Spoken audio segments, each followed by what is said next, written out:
Here is a financial concern expressed by pre-retirees and retirees in discussion forums and groups. I've been contributing to my 401k for 25 years and my statement shows a good balance. But I just heard that fees could have cost me 20 to 30% of my total growth. I don't even know what fees I'm paying, let alone how to find them in the documents. How do I figure out what's actually being taken from me? By the end of this video, I'll show you how to find all the hidden layers of fees within your 401k account. And I'll also show you to calculate and see how much money you would have lost in the name of fees. And in the end, I'll provide an alternative strategy that will fix this problem.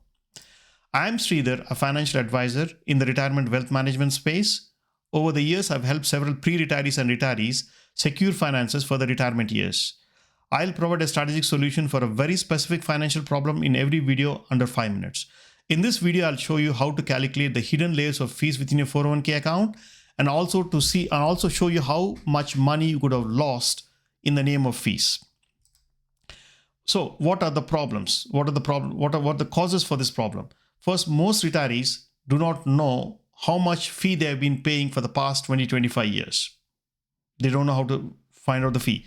And secondly, if they find out the fee, they don't know how much compounding growth of the retirement funds was lost in the name of fees. So what do most retirees do? What is the most common thing that most retirees do, and why does this strategy fall short? First, they look at the fund expense ratio. Fund expense ratio is nothing but when with your 401k account, the money is actually invested in mutual funds. And when the mutual funds grow, there's a certain percentage of fee charged on the growth of those mutual funds. That is actually mentioned, and they think that the fund expense ratio is everything. They assume that's everything, but what they don't understand is there are multiple layers of fees within your 401k account which need to be disclosed, which are not seen directly on the paper.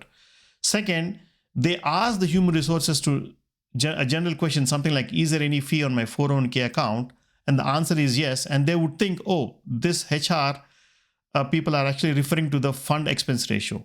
They don't know that there's also other types of fees. For example, like the 12B1 fee. It is actually an ongoing fee, an annual fee charged on certain mutual funds inside your 401k account. So this is also an additional fee. So this is buried deep within your documents. Now, what is a solution that I would recommend? I would recommend you to roll over your funds from your 401k into a fixed indexed annuity. Why is that? Because it does not have any annual management fee or any admin fee or 12B1 fee. Second, its credits stay within your account. So a fixed indexed annuity follows some index like the S&P 500 or the NASDAQ. Whatever growth is credited, whatever growth you get, there's a cap. There's basically a cap meaning a top limit. That limit actually gets credited into your account, and the money compounds every year. You don't lose any money in the name of fee, or you don't lose money for market fluctuations. Now, what are the steps that you should follow to understand the fee within your 401k account, and how should you roll over into an annuity?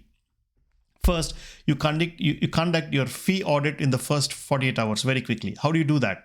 You will request for a 404A5. What is this? 404A5 is actually a rule within the Department of Labor which says that your employer should actually disclose all the fees, all the different layers of fees within your 401k account. You can find that out by contacting your plan administrator. Your plan administrator with your employer will give you all the will actually disclose all the fees, because they have to follow the 404A5 rule.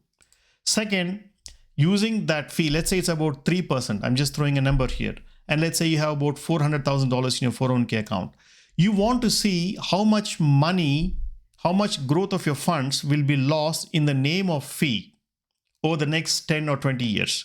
So you need to look at some compound interest calculators. The best example I would give you is just go to Google and type investor.gov and then type compound interest calculator. It will take you to a page. I mean, there are many options. This is not the only website, but this is just one example that I'm giving you. So go to that website, and then it has only like 4 or 5 columns. You're going to punch in the total amount of funds you have in your 401k, and then you'll punch in the percentage of annual fee. And then it will actually show you a graph, and also it gives you numbers how much money you could lose in the name of fees over the next 10-20 years. Third, you will identify which 401k accounts are eligible for rollover into a fixed indexed annuity. What do you mean by eligible? If you are below age 59 and a half, you can only roll over funds from your former employers into an annuity. You cannot do it with your current employer. Okay.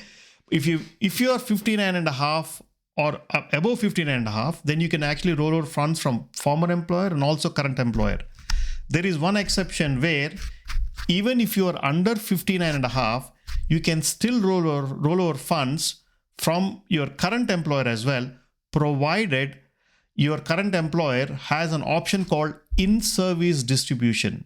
If this in-service distribution is an option that's with your current employer for the retirement accounts, then you can also roll over funds from your current employer as well, even if you're under age 15 and a half.